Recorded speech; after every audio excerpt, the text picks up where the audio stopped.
Hello students, welcome to talking text leaving no child behind. मैं शमालू लेके आया हूँ आपकी teaching from Kota to India live. जी हाँ, जहाँ हम आपको 6 to 8 के ओलंपियाड के साथ साथ एनटीएससी, एनएससीजीएस और पीआरएम की तैयारी करवाते हैं। इसी के साथ साथ आपको 6 to 10 के स्कूल एग्जामिनेशन की प्रिपरेशन भी बिल्कुल यहीं पर ही करवा दी जाती है, ताकि आप अपनी कॉम्पिटिटिव एग्जामिनेशन के साथ साथ स्कूल एग्जामिनेशन की बहुत अच्छे से तैयारी कर पाए।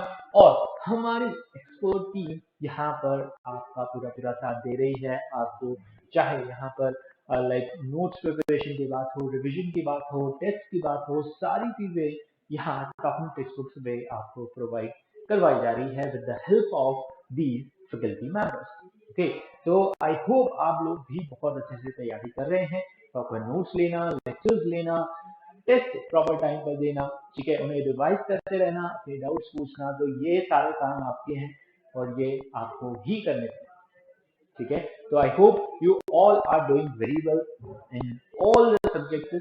Okay, and if you have any doubt you can ask us any time. ठीक है, अब अगर आप हमारे चैनल पे नए हैं तो नए विद्यार्थियों के लिए एक जरूरी सूचना ये है, ठीक है, क्या करना है, उन्हें टेलीग्राम पर जाना है और यहाँ पर अपनी रेलेवेंट क्लास के ग्रुप लिंक्स को जाकर के ज्वाइन करना है। पहले तो टेलीग्राम ऐप डाउनलोड कीजिए, अगर आप गूगल प्ले स्टोर पे बड़ी आसानी से आपको मिल, और इसके बाद आपको क्या करना है, वहां पर अपनी रेलेवेंट क्लास के ग्रुप लिंक्स को ज्वाइन करना है। ठीक है, तो जैसे कि for class 10 the group link is TDD 010, इसे फटाफट से जाकर के ज्वाइन कीजिए। यहाँ पर बहुत अच्छे अच्छे जो है आपको क्वेश्चंस मिलेंगे, इंफॉर्मेशन मिलेगी, टॉकिंग टेक्स्ट बुक से रिलेटेड सारी इंफॉर्मेशन आपको यहाँ पर दे दी जाएगी। सैंपल मटेरियल है, डीपीपी है, उन क्वेश्चंस को प्रैक्टिस कीजिए। ठीक है, तो बहुत सारी चीजें आपको यहाँ पर मिलने वाली हैं, जाकर के फटाफट से ज्वाइन कीजिए। ज्वाइन करना बिल्कुल फ्री है, विदाउट एनी कॉस्ट। ओके, चलिए, अब इसके बाद यहाँ पर तो आपको मिलेगा क्या, सैंपल मटेरियल। और अगर वो सैंपल मटेरियल आपको पसंद आता है, जो कि बेहद पसंद आने वाला भी है, ओके, तो उसके बाद आपको क्या करना होगा बच्चे, आपको जाना होगा talkingtextbooks.in की वेबसाइट। ठीक है, यहाँ पर जाने से आपको क्या मिलने वाला है, यहाँ पर जैसे ही आप जाएंगे foundation and olympiad for class 10 में, उसके अंदर आपको कुछ इस तरीके के पैकेजेस देखने को मिलेंगे। ठीक है, अब इसके अंदर है क्या, इसके अंदर आपके लिए है कॉम्प्रिहेंसिव स्टडी मटेरियल। ठीक है, वहां पर आपको सैंपल मटेरियल मिलेगा टेलीग्राम पे। यहाँ पर आपको फुल हार्ड कॉपी में अगर मटेरियल चाहिए तो वो हम आपके घर तक पहुंचाएंगे।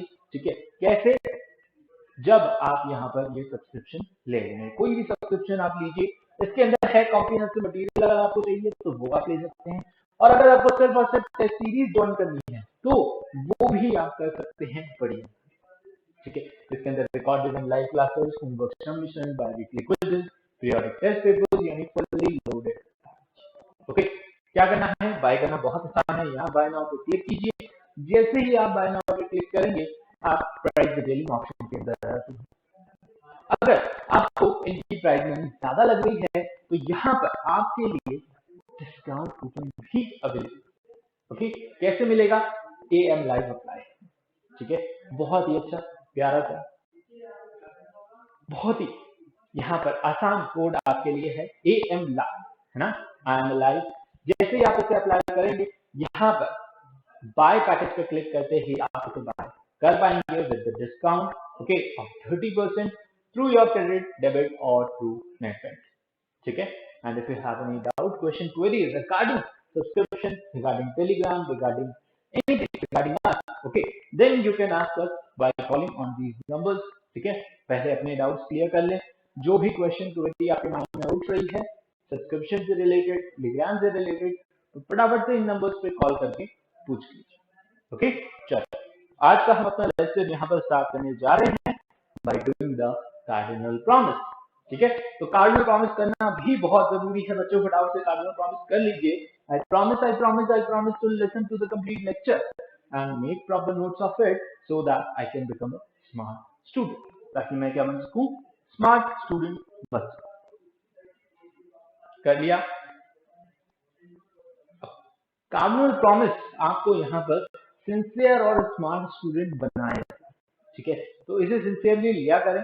ओके, सारी चीजों को एकदम यहाँ पर फोकस्ड होकर के समझा करें। ठीक है, ये रोज आपको इसीलिए करवाया जाता है ताकि आप लेक्चर को ध्यान से सुने, आपका कंसंट्रेशन बना रहे और आप एकदम से फोकस हो जाए लेक्चर स्टार्ट होने से पहले। ठीक है। ओ अब हम यहाँ पर क्या करने वाले हैं, यहाँ पर अब हम हमारा L4 स्टार्ट करेंगे, कोल पेट्रोलियम एंड पॉलीमर। ठीक है। लास्ट क्लास में हमने क्या पढ़ा था, हमने पॉलीमर्स के बारे में पढ़ा था, सिंथेटिक क्लॉथिंग मटेरियल्स के बारे में, nylon, rayon, poly, okay, polyester हो गया, यहाँ पर स्पेंडेक्स हो गया, कोरोसील हो गया, ठीक है, एक्रेलिक हो गया। तो ये सारे हमने जो है सिंथेटिक फाइबर्स हमारे लास्ट क्लास में पढ़े थे, इनकी प्रॉपर्टीज, इनके यूजेस को हमने डिस्कस किया। आज हम पढ़ेंगे किसके बारे में, प्लास्टिक के बारे में, ओके, और रबर के बारे में। ठीक है। तो ये भी हमारे सिंथेटिक मटेरियल्स हैं, ये भी क्या है, मैनमेड। ओके, यहाँ पर कुछ मैनमेड है, जैसे कि रबर नेचुरल भी हमें मिलता है। ठीक है। तो देखते हैं रबर और प्लास्टिक के अंदर हम क्या पढ़ने वाले हैं। ठीक है। देखिए, प्लास्टिक के अंदर हम टाइप्स ऑफ प्लास्टिक पढ़ेंगे, जैसे कि thermosetting, thermoplastic, thermosetting plastic. Okay, फिर रबर के अंदर नेचुरल और सिंथेटिक रबर के बारे में डिस्कस करेंगे। एंड यहाँ पर हमारे पास प्रियॉन्स भी एक यहाँ पर कंपाउंड है, ठीक है, जिसके बारे में भी हम इसके अंदर इस लेक्चर में डिस्कस करने वाले हैं। ठीक है। तो सबसे पहले आते हैं प्लास्टिक के बारे में। प्लास्टिक क्या है, हम सब जानते हैं, हमारी डेली लाइफ में ऐसी बहुत सारी चीजें हैं जो किसकी बनी हुई हैं, प्लास्टिक की बनी है। विदाउट प्लास्टिक अब हमारी लाइफ जो है पॉसिबल नहीं। ठीक है।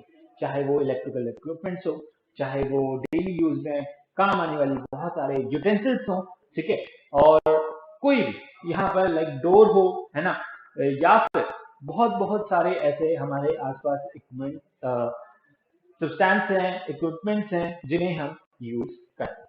ठीक है। और वो किसके बने हुए हैं, प्लास्टिक के बने हैं। Okay, so we use plastic and synthetic fibre in our everyday life. ठीक है। इनका बहुत ज्यादा यूज है पास्ट 50 ईयर्स।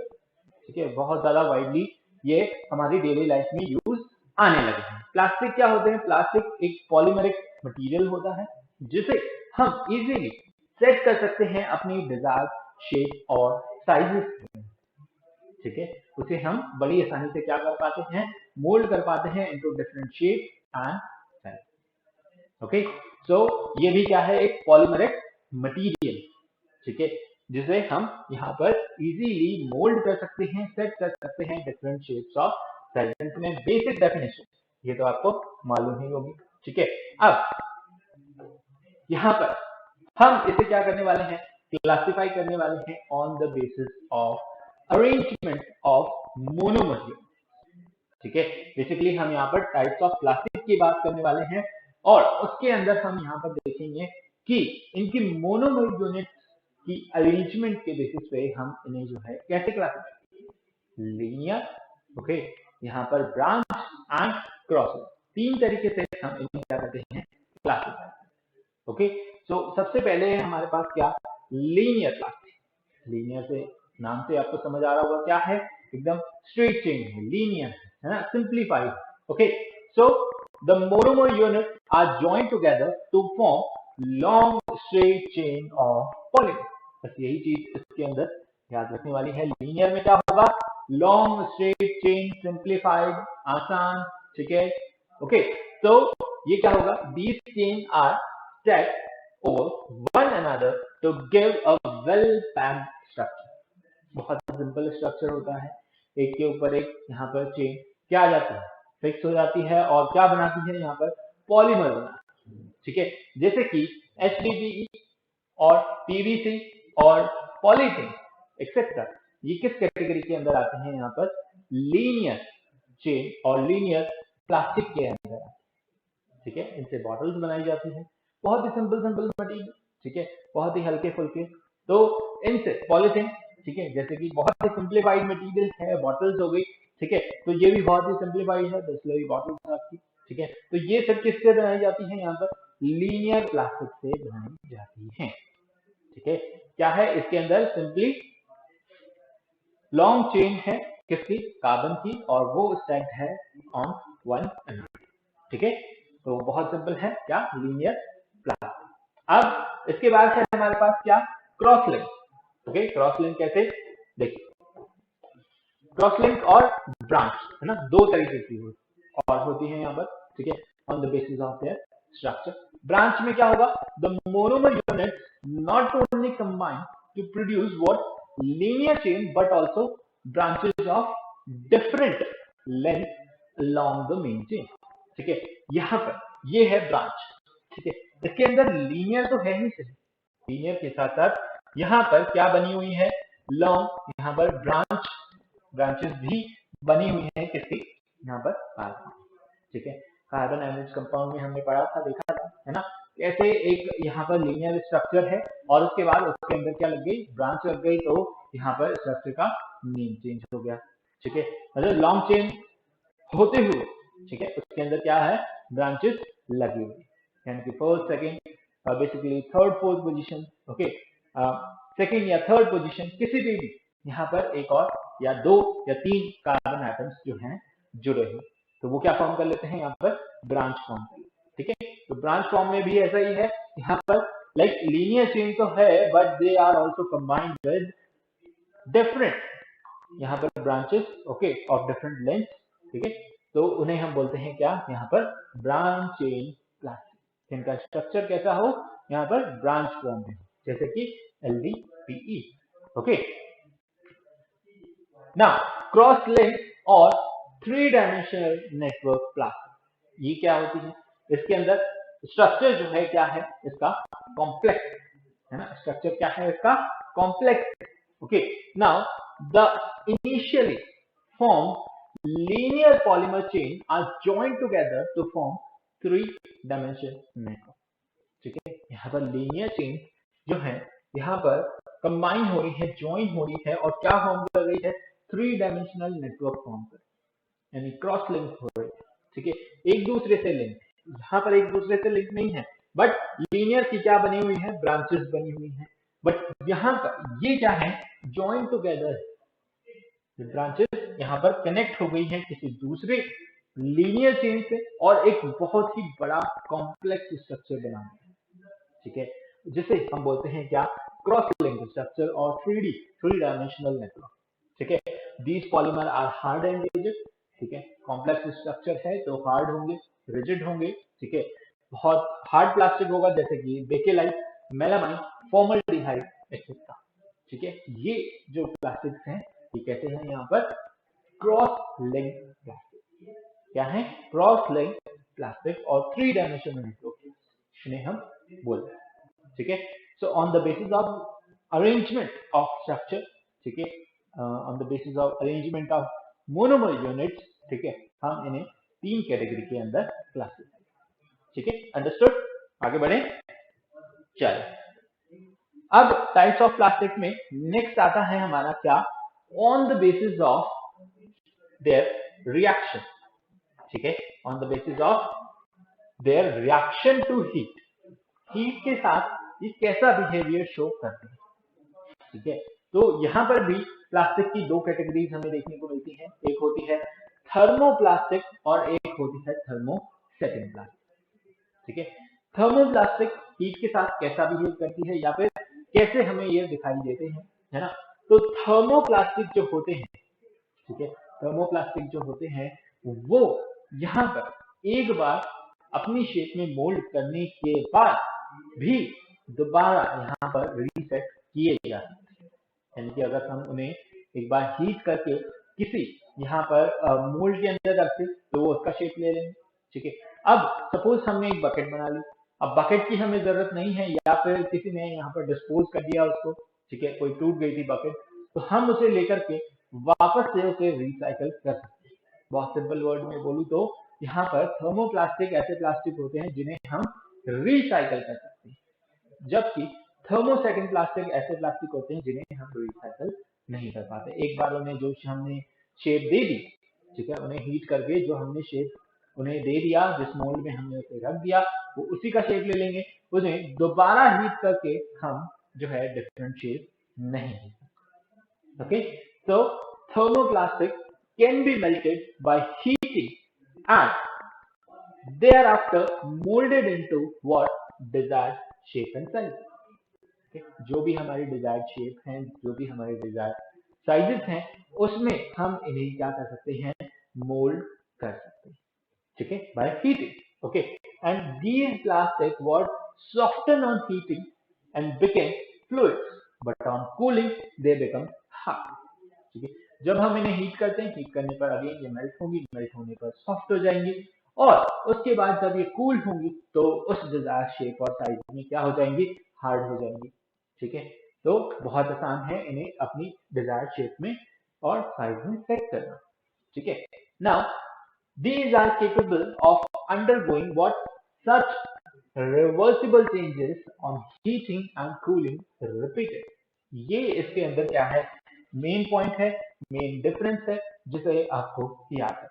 दोनों में डिफरेंस पूछते हैं, है ना, पता नहीं चलता क्या है, थर्मोप्लास्टिक एंड थर्मोसेटिंग। ओके, तो ये है इसके अंदर मेन डिफरेंस है कि they are capable of undergoing the reversible, यानी कि हीटिंग और कूलिंग से आप इन्हें यहाँ पर रिपीटेडली यूज कर सकते हैं, रिपीटेडली डिजायर्ड शेप और साइज में कन्वर्ट कर सकते हैं।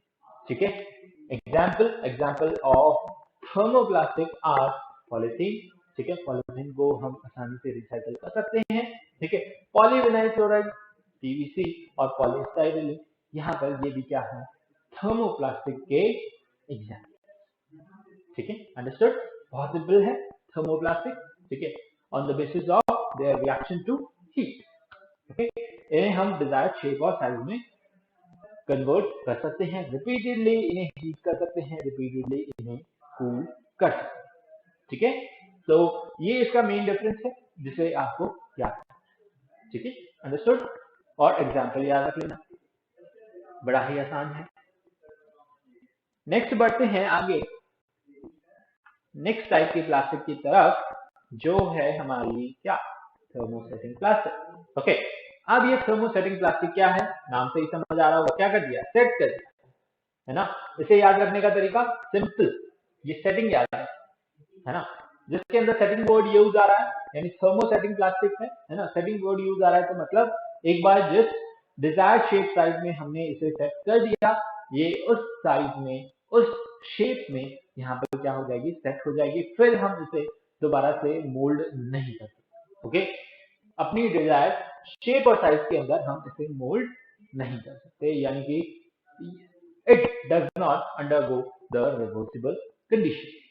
ठीक है, it is irreversible। thermosetting plastics are harder and stronger। कैसे होती हैं, हार्डर होती हैं और स्ट्रॉन्गर होती हैं, किससे, थर्मोप्लास्टिक, थर्मोप्लास्टिक से हार्ड और स्ट्रॉन्ग होती हैं, कौन सी, thermosetting plastic, and can retain their shape and sizes even at high temperature।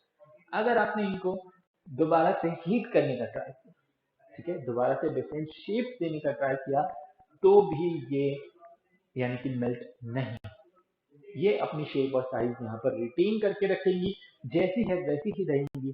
ठीक है, चाहे आप इन्हें कितना भी टेम्परेचर, ठीक है, इवन एट हाई टेम्परेचर यहाँ पर क्या होंगी, ये अपनी डिजायर शेप और साइज में रहेंगी। Okay, now these polymer once set in a given shape on heating can not be soften and melted on being reheated. एक बार जिस शेप और साइज में आपने इन्हें लाइक मोल्ड कर दिया, ठीक है, तो even on heating they can not what be soften and melted and on heated on being reheated.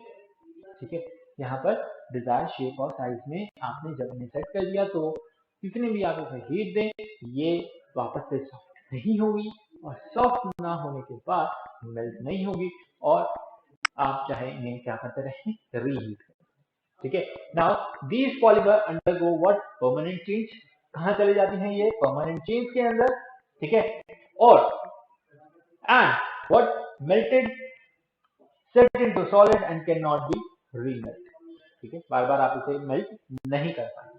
ठीक है, एग्जाम्पल है, बहुत फेमस एग्जाम्पल है क्या, मेलामाइन और बेकेलाइट, बहुत ज्यादा यूज आने वाले क्या प्लास्टिक। ठीक है, बेकेलाइट और मेलामाइन क्या, इनसे हम देखो बनाते हैं क्या, यहाँ पर हम इससे लाइक हमारे यूटेंसिल्स, प्लास्टिक यूटेंसिल्स, ठीक है, जो कि ब्रेक ना हो, बहुत सारे ऐसे होते हैं। ठीक है, तो एग्जाम्पल है इसके क्या, बेकेलाइट और मेलामाइन। ठीक है, देखते हैं क्या होते हैं। देखिए मेलामाइन, पहले मेलामाइन देखेंगे फिर bakelite. Melamine is a thermosetting polymer, ठीक है, and it is hard and have a high polish point. ठीक है, यहाँ पर कहता है it is a hard and a high polish point, बहुत ही सुंदर दिखने वाला है ना। हमारी क्रॉकरीज हम इससे बनाते हैं। ओके, और बहुत सारी डिजाइन, प्लास्टिक डिजाइन, ठीक है, वॉल डेकोरेटिव आइटम्स हम इससे बनाते हैं। Okay, melamine is used for making what, unbreakable dinnerware. ठीक है, डिनर सेट्स होते हैं, है ना, क्रॉकरीज होती हैं सारी, और डेकोरेटिव ऑब्जेक्ट्स बनाने के लिए यूज आता है क्या, मेलामाइन। ओके, तो क्रॉकरीज या फिर हमारे डिनर सेट्स, डिनर वेयर बनाने के लिए, and melamine has fire and heat. Melamine कहता है, मेलामाइन यहाँ पर फायर और हीट रेजिस्टेंस प्रॉपर्टी है इसके अंदर, and it used to make what, floor tile, kitchenware and fire resistant fabric. Okay, so melamine के कुछ यूजेस क्या, ये क्या है, फायर रेजिस्टेंट है, फायर कैच नहीं करेगा, ठीक है, ना ही आप इसे हीट करोगे तो ये मेल्ट होगा। ओके, सो आप इसमें गर्म चीजें आसानी से रख सकते हो। हीट रेजिस्टेंस है ना, कुछ भी आप इसे लाइक कुक नहीं कर पाओगे इसके अंदर, बट रखोगे तो आपको लाइक गर्म फील नहीं होगा, जैसे कि स्टील के हमारी क्रॉकरीज होती है ना, उसमें फील हो जाता है। फ्लोर टाइल्स बनाई जाती हैं। ओके, यहाँ पर किचन वेयर बनाए जाते हैं और हीट रेजिस्टेंट फैब्रिक्स बनाए जाते हैं। ठीक है, जो भी फायरमैन होते हैं, है ना, फायरमैन होते हैं, तो वो यहाँ पर उनकी क्लॉथ स्पेशल डिजाइन होते हैं। ठीक है, जो कि उन्हें यहाँ पर लाइक आग में लोगों को बचाने के लिए क्या हो, काम है ना। फायर ब्रिगेड के जो लोग होते हैं उनकी ड्रेसेस बनाने के अंदर, है ना, फायर रेजिस्टेंस फैब्रिक वहीं पर ही काम आती है। ओके, तो उन्हें बनाने के लिए काम आते हैं क्या, आपका मेलामाइन। ओके, नेक्स्ट हमारे पास है क्या, बेकेलाइट। ओके, बेकेलाइट क्या है, bakelite is also your thermosetting polymer. ठीक है, जिसे हम एक बार शेप दे दें तो ये भी क्या नहीं होगा, मेल्ट नहीं होगा, सॉफ्टन नहीं होगा, और अपनी शेप जो है रिटेन करके रखेगा। ठीक है, bakelite is obtained by reactant, कैसे बनाया जाता है, phenol with formaldehyde in the presence of a kettle. ठीक है, फिनॉल और फॉर्मल्डिहाइड को जब आप यहाँ पे क्या करवाते हो, रिएक्ट करवाते हो, तो यहाँ पर क्या बनता है, बेकेलाइट बनता है। इसके यूजेस क्या है, हार्ड है, स्टिफ है, और bakelite is an good insulator. ठीक है, बहुत इंसुलेशन के काम आता है। होल्डर्स बनाए जाते हैं, बैंगल्स बनाए जाते हैं। ओके, पहले के टाइम में यहाँ पर लाइक टेलीफोन्स, ओके, बनाए जाते हैं किससे, बेकेलाइट। ओके, इसकी कुछ और प्रॉपर्टीज एंड यूजेस भी है हमारे पास, जैसे कि for making what, electrical switches, है ना, किस लिए, इलेक्ट्रिकल स्विचेस बनाने के लिए, प्लग्स बनाने के लिए काम आता है। ओके, फॉर मेकिंग व्हाट, यहाँ पर gear wheels and table top laminate. ठीक है, और यहाँ पर कॉम्स हो गया, फाउंटेन पेन्स हो गए, ठीक है, बॉडीज हो गई, या फिर फोटोग्राफिक रिकॉर्ड्स बनाने के। ओके, सो ये सारे इसके क्या है, यहाँ पर uses.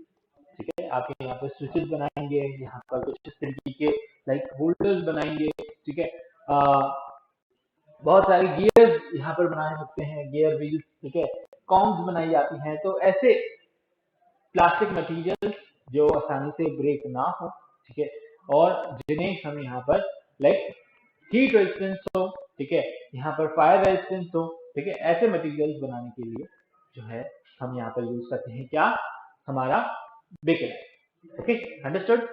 Next we have is uses of plastic. Uses of plastic बहुत सिंपल है, अब तो आप अपनी मन से भी इसे लिख सकते हैं।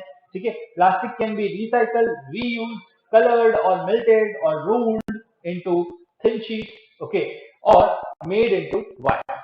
ठीक है, वायर की कोटिंग के ऊपर भी हम क्या यूज कर रहे हैं, यहाँ पर प्लास्टिक यूज कर रहे हैं। ठीक है, and they find a variety of uses, some of which are यहाँ पर और भी बहुत सारे यूजेस, हमारे पास पूरी पूरी लिस्ट है किसकी, प्लास्टिक। ठीक है, तो यहाँ पर कुछ नेम्स है गिवन है, ठीक है, प्लास्टिक के और उनके यहाँ पर यूजेस है। ठीक है, तो ये डिफरेंट टाइप्स की प्लास्टिक हैं, इन्हें एक बार फटाफट से देख लें। ये है प्लास्टिक यानी पॉलीमर का नाम, जो भी आप यहाँ पर देख रहे थे, HDPE, PVC, LDPE, PP और PS पॉलीस्टाइरीन। ठीक है, तो PET पॉलीइथाइलिन टेरापेटाइलेट। ओके, यहाँ पर माइक्रोवेव कुकिंग के अंदर, बेवरेजेस बॉटल्स, ठीक है, जो भी आपकी पेप्सी कोका कोला बॉटल्स होती है वो बनाने के अंदर, यहाँ पर इंडस्ट्रियल केमिकल ब्लीच वगैरह बनाने के अंदर काम आता है HDPE। Okay, PVC pipe sanitary fitting है ना, यहाँ पर बाथरूम टॉयलेट फिटिंग्स के अंदर जो पाइप्स होते हैं वो बनाने के लिए काम आता है पॉलीविनाइल क्लोराइड। PVC पाइप्स सुना होगा आपने यहाँ।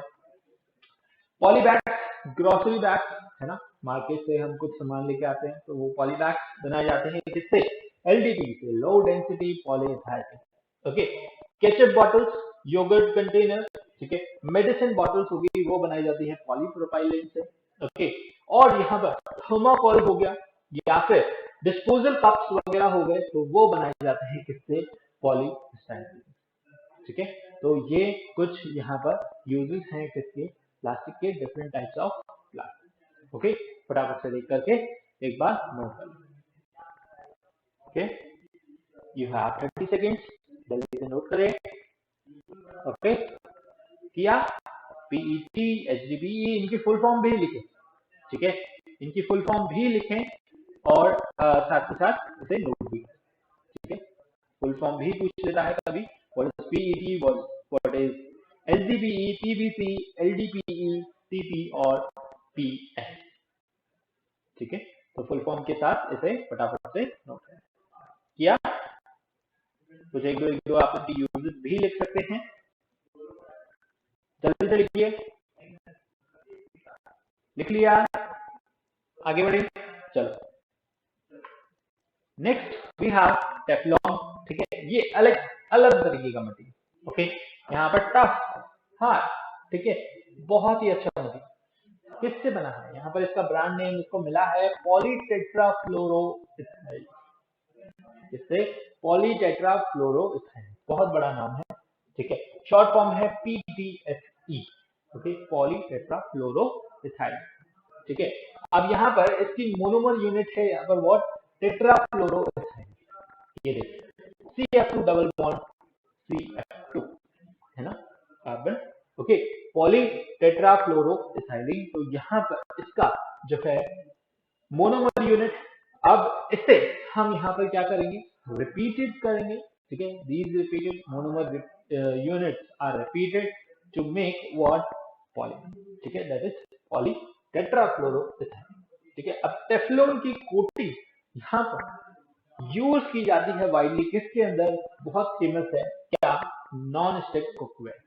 ठीक है, जो नॉन स्टिक कुकवेयर होते हैं है ना, हमारे यूटेंसिल्स होते हैं, उसके अंदर यहाँ पर कुकिंग पैन के अंदर यूज आती है क्या, टेफ्लॉन की कोटिंग। अब इससे आप समझ रहे होंगे कि हाई टेम्परेचर पर भी ये क्या नहीं होता, मेल्ट नहीं। ठीक है, क्योंकि बेसिकली कुकिंग में बहुत ज्यादा हाई टेम्परेचर बढ़ जाता है। ठीक है, और नॉन स्टिक है तो मतलब खाना चिपकेगा नहीं। ठीक है, तो ये कोटिंग प्रोवाइड करता है कौन, टेफ्लॉन, जो कि हाई टेम्परेचर पर भी जो है मेल्ट नहीं है। Now Teflon does not stick to material easily and it has obviously high melting point। इसका melting point high होगा तभी तो हम इसे यहाँ पर कुकवेयर में यूज कर पाएंगे। Okay, and which make it effective for the use of pan। पैंस के अंदर तभी हम इसे बड़ी आसानी से यूज कर पाते हैं।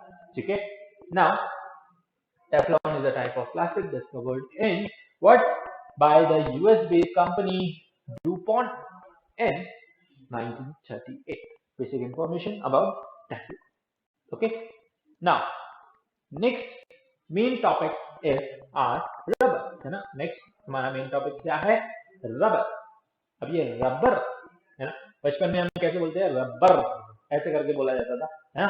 तो वो रबर जो जैसे हम रब करते हैं वो असल में रबर नहीं होता। रबर से हमें याद आता है कि लाइक पेंसिल से जो लिखा है उसे रब करना है ना, बट असल में वो क्या होता है, इरेजर होता है ना, इरेज करते हैं। ओके, रबर यहाँ पर लाइक और भी बहुत सारे मटेरियल के अंदर बेसिक इंग्रेडिएंट है, बेसिक मटेरियल है, ठीक है, जिससे हम बहुत सारे डिफरेंट प्रोडक्ट्स बनाते हैं, ठीक है, बट हम उसे, वो भी बना तो रबर से ही होता है, बट हम उसे लाइक ऐसे बोल देते हैं, है ना, कि रबर, रबर से हमें वही याद आता है कि पेंसिल से जो लिखा है वो हमें रब करना है ना। बेसिकली वो क्या होता है, इरेजर होता है, ये बहुत ज्यादा मिसकंसेप्शन है। तो ओके, सो इरेजर है ना, तो हम यहाँ पे पढ़ने वाले हैं इरेजर के बारे में नहीं, हम पढ़ेंगे उसके इंग्रेडिएंट के बारे में, दैट इज रबर के बारे में। Okay, so rubber is probably the most useful polymer, okay, that we come across ना, बहुत ज्यादा यूजफुल है, डेली लाइफ में भी हम इसे बहुत ज्यादा यूज कर रहे हैं। Now it is the backbone of the industries, industries की क्या है, बैकबोन है रबर। ओके, ऑटोमोबाइल इंडस्ट्रीज इन पर्टिकुलर, ऑटोमोबाइल इंडस्ट्रीज की जो बैकबोन है वो तो चल ही इस पे रही है, उनकी गाड़ी ही इस पे चल रही है। ऑटोमोबाइल में ये क्या है ना, व्हीकल्स बनाना, और व्हीकल्स बनाने के लिए क्या यूज है, टायर्स यूज होंगे, ठीक है, और टायर किसके बने हुए हैं, हम सब जानते हैं रबर के बने, ठीक है। अब वो क्या है यहाँ पर, सिंथेटिक रबर, ठीक है, रबर भी यहाँ पर दो तरीके के होते हैं, नेचुरल और सिंथेटिक, ठीक है। Now the rubber obtain from natural source, natural source से जो ऑब्टेन होने प्लांट, ठीक है, उसे हम बोलते हैं क्या, natural rubber, while the rubber which is made by the man is called synthetic rubber, ठीक है, जिसे हम सिंथेसाइज कर रहे हैं, उसमें केमिकल्स का यूज करके उसे, उसकी प्रॉपर्टीज को इनहेंस कर रहे हैं, वो क्या है, सिंथेटिक रबर है, ठीक है। और ये क्या है, यहाँ पर जो नेचुरल रिसोर्सेज से मिल रहा है वो क्या है, नेचुरल रबर, ठीक है। क्या होता है नेचुरल और सिंथेटिक, देखते हैं ले। Now it is obtained from what collide suspension of rubber in water and it is called what, latex, okay, latex इसे बोला जाता है, ठीक है। ये क्या है, रबर की फॉर्म। नाउ केमिकली रबर क्या है, पॉलीप्रोपाइलीन है, ठीक है, पॉलीप्रोपीन, पॉलीआइसोप्रोपीन, सॉरी, पॉलीआइसोप्रोपीन, और इसके in which monomer unit is what, isopropene, okay, isoprene इसकी क्या है यहाँ पर, बेसिकली मोनोमर यूनिट क्या है, आइसोप्रीन। क्या फॉर्मूला होता है, देखिए यहाँ पर CH2 double bond what, C CH double bond CH, okay, so यहाँ पर ये इसकी क्या है, मोनोमर यूनिट आइसोप्रीन। अब इसके आगे हमने एन लगा दिया, इसको पॉलीमराइजेशन किया, और यहाँ पर इसके ये आइसोप्रीन हमने नंबर ऑफ टाइम्स जो है क्या कर लिया, जोड़ लिया, कनेक्ट कर लिया, क्या बना दिया उसको, यहाँ पर पॉलीमर बना दिया। ये क्या था, मोनोमर यूनिट थी, इसे हमने क्या बना दिया, पॉलीमर बना दिया। इसका यहाँ पर आप IUPAC नेम लिख सकते हैं, 2 मिथाइल, ओके, 1,3 क्या है यहाँ पर, ब्यूटाडाई, डबल बॉन्ड है, ठीक है, और 4 है ना, सबसे लॉन्ग चेन किसकी है यहाँ पर, 4 की, ठीक है, तो ब्यूट आ जाएगा, तो 2 मिथाइल 1,3 ब्यूटाडाई, जिसे हम आइसोप्रीन भी बोलते हैं, ओके, आइसोप्रोपीन भी इसे हम यहाँ पर बोलते हैं, ठीक है ना। नेक्स्ट हम बढ़ते हैं वॉल्केनाइजेशन। वॉल्केनाइजेशन ऑफ रबर क्या होता है, वॉल्केनाइजेशन होता है कि हमें रबर की प्रॉपर्टीज को क्या करना है, इनहेंस करना है, ठीक है। अब जो नेचुरल रबर है वो थोड़ा क्या होता है, यहाँ पर सॉफ्ट होता है, बट अगर हम उसे क्या कर दें, यहाँ पर सिंथेसाइज कर, ओके, उसको थोड़ा हार्ड बना, तो हम उसकी प्रॉपर्टीज को, हम उसे क्या कर सकते हैं, यहाँ पर यूज कर सकते हैं, ठीक है। सो वॉल्केनाइजेशन क्या होता है, वॉल्केनाइजेशन का मतलब होता है कि हम क्या कर रहे हैं, यहाँ पर rubber is being used at a temperature range of 283 to 335 Kelvin, ठीक है। at high temperature यहाँ पर ये क्या हो जाता है, सॉफ्ट हो जाता है, and it tends to become what, brittle। तो अब हम क्या कर रहे हैं, इसको और यूजफुल बनाने के लिए हम इसका वॉल्केनाइजेशन का मतलब है यहाँ पर हम क्या कर रहे हैं, इसके अंदर बेसिकली मटीरियल्स ऐड कर रहे हैं, ठीक है। तो एक बार जो है आप इसे देखिए, ओके, जस्ट सेकंड, ओके।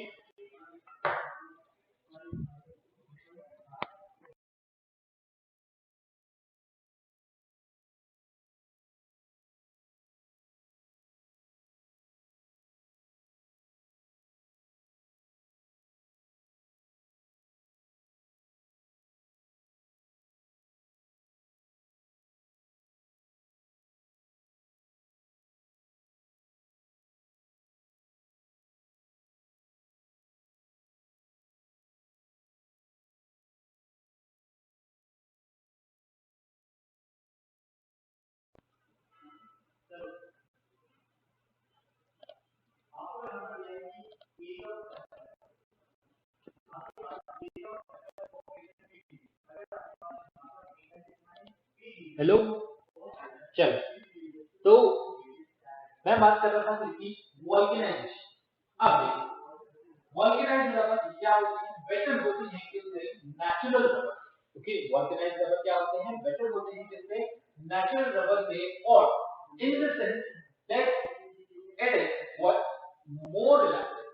ये जो वॉल्केनाइज्ड रबर होते हैं ये क्या होते हैं, ज्यादा यहाँ पर क्या होते हैं, इलास्टिक, ठीक है, वाटर का एब्जॉर्ब करते हैं, और इनकी टेंडेंसी होती है कि ये ऑक्सीडेशन को भी क्या करता है, रेजिस्ट करता है, ठीक है। तो यहाँ पर इनका स्ट्रक्चर कैसा होगा, क्रॉस लिंक चेन, ठीक है, एंड इससे हम क्या बनाते हैं, यहाँ पर रबर को और भी ज्यादा स्टिफ बना सकते हैं एज कम्पेयर टू नेचुरल, ठीक है। नेचुरल रबर से भी हम इन्हें क्या करते हैं, स्टिफ बना सकते हैं, ठीक है।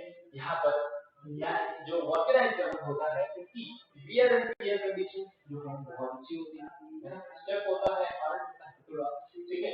तो ज्यादा लोड यहाँ पर क्या कर पाएगा, वेयर, ट्रक के टायर आप देखिए, ठीक है, जितने हार्ड और हेवी होते हैं, ठीक है, तभी तो वो इतना ड्यूरेबल होते हैं, इतना लोड जो है बेयर कर पाते हैं, ठीक है, बहुत बहुत सारा लोड जो उनके लिए जाता है, ओके।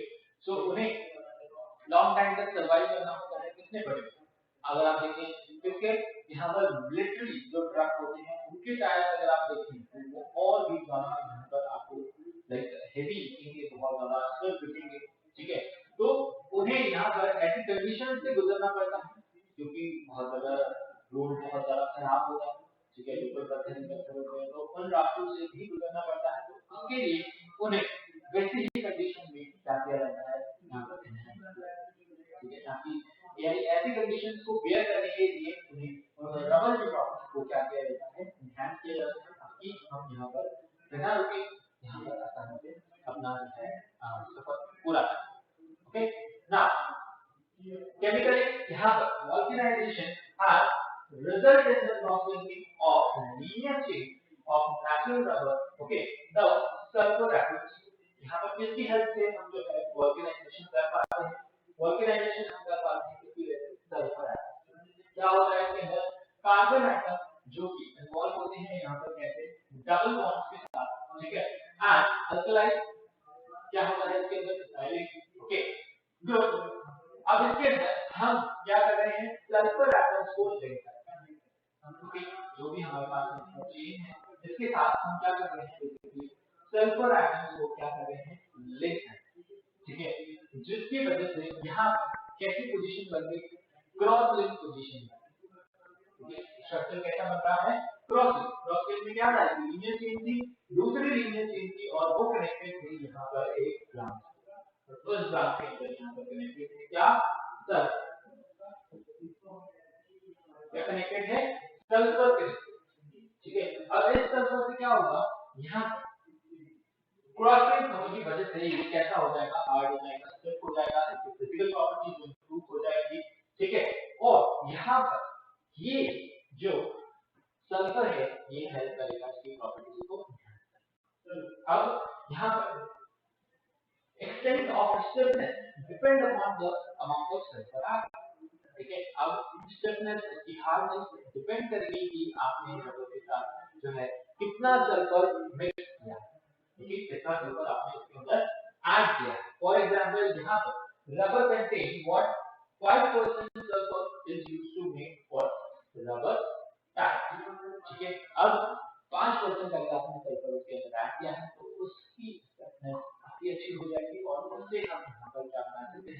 rubber parallel.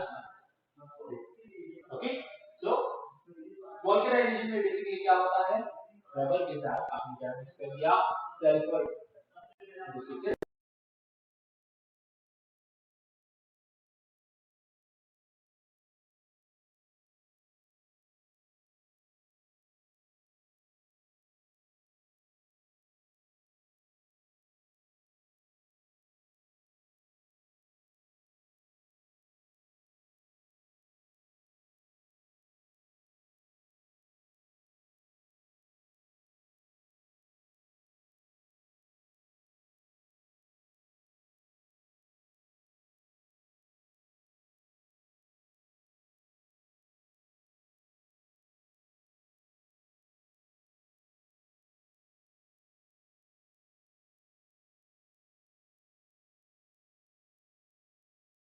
तो हो गया ये, ठीक है, आगे बढ़े। अब इसके बाद एक और है हमारे पास इसके कुछ यूजेस, ओके, कुछ प्रॉपर्टीज इसकी हम यहाँ पर डिस्कस करेंगे। सिमिलरली देखिए यहाँ पर वॉल्केनाइज्ड रबर कंटेनिंग व्हाट 30% अगर सल्फर है उसके अंदर, तो हम उसे यहाँ पर क्या बनाने के लिए यूज लेंगे, to make the cases of car battery, है ना, कार बैटरीज के केसेस बनाने के लिए हम वॉल्केनाइज्ड रबर का यूज लेंगे। कैसा है vulcanised rubber, it is hard and non sticky, okay, और यहाँ पर it has high elasticity which remain over wide range of temperature, ठीक है, यहाँ पर कैसा रहता है, इसकी इलास्टिसिटी बहुत ज्यादा हाई है और हाई टेम्परेचर पर भी ये जो है अपनी बेसिकली शेप साइज मेंटेन कर सकता है, रिटेन कर सकता है, इट डज नॉट ऑक्सीडाइज, और यहाँ पर exhibit the same behaviour in all weather condition, ठीक है, कैसी भी वेदर कंडीशन हो बिल्कुल कैसा सेम बिहेवियर करेगा, चाहे बारिश हो, गर्मी हो, सर्दी हो, ठीक है, तो ये जो है अपनी शेप मेंटेन रखेगा। And it is quite resistant to the attack of attack by organic acid, ठीक है, it is resistant to acid, okay, तो बहुत ही अच्छा हो जाता है और इससे हम क्या बनाते हैं, यहाँ पर डिफरेंट चीजें बनाते हैं, किससे, वॉल्केनाइज्ड रबर से, और वॉल्केनाइज्ड रबर यहाँ पर उसकी प्रॉपर्टीज को हम चेंज कर सकते हैं by adding the percentage of sulphur, ठीक है, कितना आप ऐड कर रहे हैं उसके अकॉर्डिंग जो है यहाँ पर आपके प्रोडक्ट बना सकते हैं, ठीक है। अब नेक्स्ट है इसके बाद हमारे पास व्हाट, सिंथेटिक, है ना, यहाँ पर सिंथेटिक रबर आएगा, ओके, बट उससे पहले हम इसकी प्रॉपर्टीज और यूजेस देखेंगे, जल्दी से पेन सेलेक्ट हो जाए, ओके, ना प्रॉपर्टीज ऑफ यूजेस में आप देखें कि इससे पहले कुछ है हमारे पास, okay, just a second,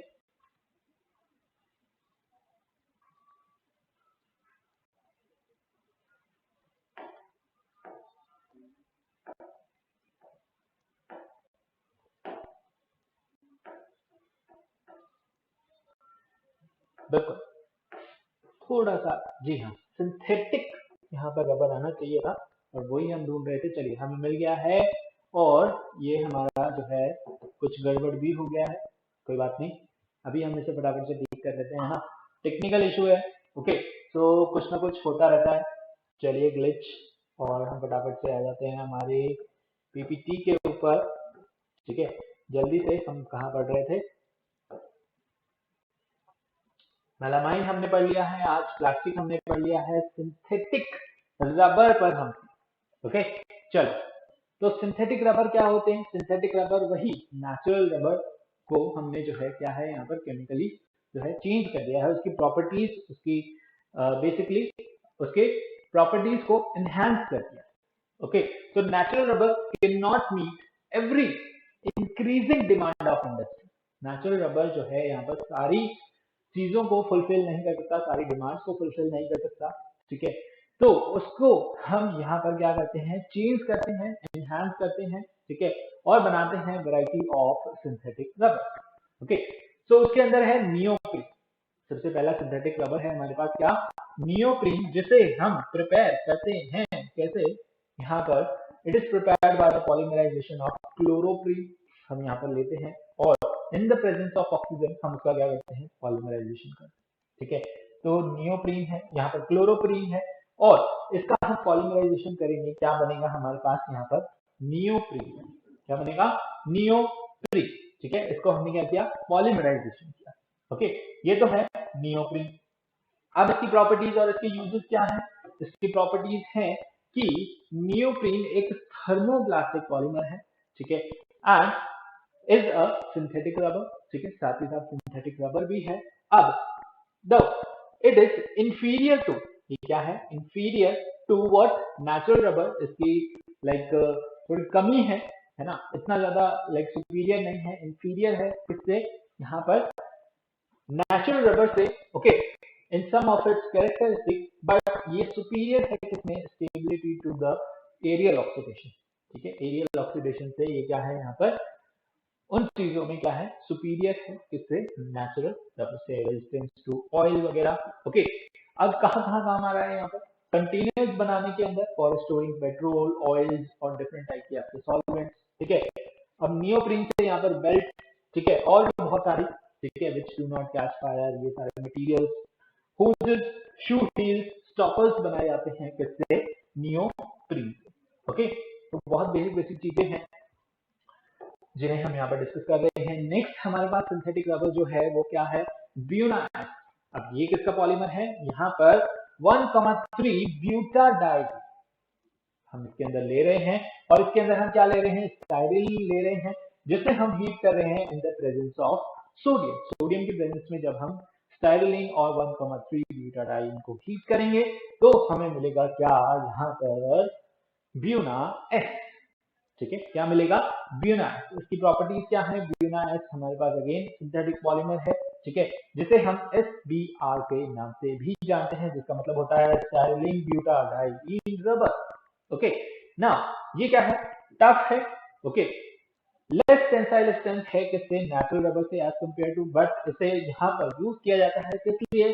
for the manufacturing of यहाँ पर टायर्स, ठीक है, of automobiles. Okay, and for making the soles, belt, hoods, ठीक है, या फिर फ्लोर टाइल्स बनाने के लिए यूज करते हैं किसका? Buena S. ओके, नेक्स्ट हमारे पास है यहाँ पर क्या? That is Buna N. ये भी एक डिफरेंट टाइप का यहाँ पर क्या है? कोपॉलीमर है, ठीक है, जिसे यहाँ पर ब्यूटाडाइईन के साथ साथ एक्राइलोनाइट्राइल की हेल्प से जो है बनाया जाता है। इनके बीच में रिएक्शन होती है, पॉलीमराइजेशन होता है, जिससे बन के आता है क्या? Buna N. ओके, इसकी प्रॉपर्टीज क्या है यहाँ पर? It is resistant to the action of petrol lubricating oils, ठीक है, ऑर्गेनिक सॉल्वेंट्स, और या फिर for making the oil seal and tank leaking, है ना, उसकी सील वगैरह बनाने के अंदर, कवरिंग जहां से उसे पैक करते हैं तो वो बनाने के लिए काम आता है क्या? ब्यूना एन टाइप का प्लास्टिक। ओके, नेक्स्ट और लास्ट हमारे पास यहाँ पर कंपाउंड जो बचता है वो क्या है? क्लोरोफ्लोरोकार्बन, CFC, है ना, शॉर्ट फॉर्म में इसे हम क्या बोलते हैं? CFC। नाम से आपको थोड़ा थोड़ा याद आ गया होगा, है ना। इसके क्या डिसएडवांटेजेस हैं? यहाँ पर ये ग्लोबल वार्मिंग कॉज, और इसे फ्रियॉन्स भी बोला जाता है, ठीक है। क्या है? Polychlorofluoro alkene are called what? Freons. अब इसे when chlorine and fluorine on combination with carbon atom, ठीक है, ये क्या फॉर्म करते हैं? यहाँ पर फॉर्म करते हैं क्लोरोफ्लोरोकार्बन, जिसे हम CFC भी बोलते हैं, ठीक है। ये CFC क्या कॉज कर रहा है? कहाँ मिलेगा? सबसे पहले जानते हैं ये हमें मिलेगा कहाँ? ये हमें मिलता है कहाँ पर? रेफ्रिजरेंट, एयर कंडीशनर में, रेफ्रिजरेटर में, एज अ रेफ्रिजरेंट हमें ये मिलता है, ठीक है। आउट ऑफ वेरियस फ्रीऑन, यहाँ पर फ्रीऑन 12 जो है मोस्ट कॉमन है किसके अंदर? रेफ्रिजरेंट के अंदर। ओके, फ्रीऑन 12 जो है मोस्ट कॉमन है किसके अंदर? रेफ्रिजरेंट के अंदर, और इसे प्रिपेयर किया जाता है by passing what? Hydrogen fluoride pass करते हैं किसमें से? यहाँ पर कार्बन टेट्राक्लोराइड में से, ठीक है, in the presence of trichloride as a catalyst. कैसे रिएक्शन हो रही है चलिए देखते हैं। ये यहाँ पर कार्बन टेट्राक्लोराइड, ओके, CCl4, इसके अंदर से हम पास कर रहे हैं hydrogen fluoride gas in the presence of antimony trichloride catalyst, okay, SbCl3 की प्रेजेंस में, है ना, एज अ कैटलिस्ट हम क्या कर रहे हैं? दोनों को मिक्स कर रहे हैं, हमें क्या मिल रहा है? फ्रीऑन 12। ठीक है, जिसका नाम है डाइक्लोरो, डाइफ्लोरो, है ना, डाइक्लोरो, डाइफ्लोरो। ओके, हमारे पास क्या मिला, मीथेन, साथ में HCl यहाँ पर रह गया रिलीज। ठीक है, तो CCl4HF यहाँ पर एंटीमनी पेंटाक्लोराइड के साथ भी जो है हमें यहाँ पर फ्रीऑन 11 मिलता है। ठीक है, in addition to their uses in refrigerant में तो इन्हें यूज करते ही है, बट यहाँ पर it is used as a propellant in aerosol और फॉर्म्स के अंदर भी इसे यूज किया जाता है। अब यहाँ पर इनके कुछ हार्मफुल इफेक्ट हैं, बहुत सीरियस हैं। ठीक है, यहाँ पर they cause the destruction of ozone layer, ना, हमारे अर्थ के चारों तरफ क्या है, ओजोन लेयर है जो यहाँ पर अर्थ को प्रोटेक्ट कर रही है किससे, हार्मफुल रेडिएशन ऑफ सन। ठीक है, तो इसकी वजह से, CFC की वजह से ये क्या कर रही है, उस ओजोन लेयर को यहाँ पर डिस्ट्रैक्ट कर रही है, डिप्लीट कर रही है, खत्म कर रही है। ठीक है, तो यहाँ पर बहुत सी कंट्रीज के अंदर इसके डेवलपमेंट को बैन कर दिया है। ठीक है, लोग इसे लाइक कम यूज करना चाह रहे हैं कि इन CFC का, इन रेफ्रिजरेंट का जो है कम से कम यूज किया जाए, जिसकी वजह से जो है ये ओजोन लेयर को खत्म ना करे। ओके, तो यहाँ पर इसके नॉमेनक्लेचर यानी कि डिफरेंट टाइप के हमारे पास क्या है, बेसिकली फ्रीऑन से। ठीक है, तो किस किस तरीके के हमारे पास फ्रीऑन है, देखिए, we have the molecular formula क्या, CFCl3 CF2Cl2, okay, C2F2Cl4 C2F3Cl। ठीक है, तो इसके अंदर यहाँ पर basically these are fluorine, chlorine और कार्बन एटम्स। ठीक है, फ्लोरीन, फ्लोरीन और यहाँ पर carbon, fluorine and chlorine atoms को यहाँ पर बताया गया है। ठीक है, तो ये यहाँ पर लाइक कितने, ओके, सो अकॉर्डिंगली यहाँ पर इनके नेम दिए गए हैं, फ्लोरीन के, फ्लोरीन 11, 12, 112, 130। ठीक है, तो ये है हमारे यहाँ पर डिफरेंट टाइप के फ्रीऑन। ओके, सो इन्हें यूज करते हैं कहाँ पर, यहाँ पर in the form of non reaction solvent और एज अ कूलेंट। सबसे मेन यूज तो इसका यही है कि as a coolant in refrigerators और एयर कंडीशनर्स के अंदर इन्हें यूज किया जाता है, कोल्ड स्टोरेज के अंदर इन्हें यूज किया जाता है एज अ कूलेंट। ठीक है, तो this was all about your plastics and rubber. ठीक है, आई होप आपको जो है वीडियो अच्छा लगा होगा, है ना, अच्छा लगा है तो फटाफट से इसे लाइक कर दें, शेयर करें अपने फ्रेंड्स के साथ, चैनल को सब्सक्राइब करें और बेल आइकन को भी जरूर प्रेस कर दें to get the timely notification of all such lovely videos. And see you guys in the next lecture. Till then, take care. Bye bye. Have a nice day.